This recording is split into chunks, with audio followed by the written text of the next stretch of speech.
Girl, sabi ko sa'yo, hoarder talaga ako. Negosyante ako, pero hoarder din ako. Binili ko to kasi pang tinda ko talaga. Pero sa sobrang cute niya nung dumating, ayoko na siyang ibenta. Pinang di-display ko lang siya. Tapos sabi ko, gagamitin ko na lang siya. Pero ayoko din siyang gamitin kasi baka masira. Gustong gusto ko tong isabit sa bag ko.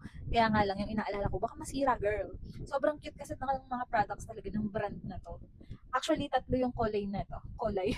Tatlo yung kulay na to, pink, tapos yung light pink, tapos yung white. Pero ayoko kasi nung white kasi yung combination nun is white and yellow. So medyo allergic ako sa yellow. So ang shade nito is number 6 and number 5. So ito talaga yung binili kong dalawa kasi parehas tong color pink.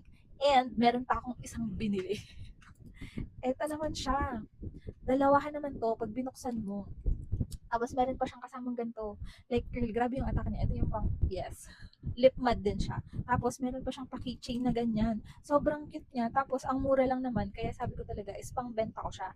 Nilalagay ko to sa display ko. Lalo dun sa pag nagpa-pop up food ako. Pero ayoko siyang ibenta. Bawal siya bilhin.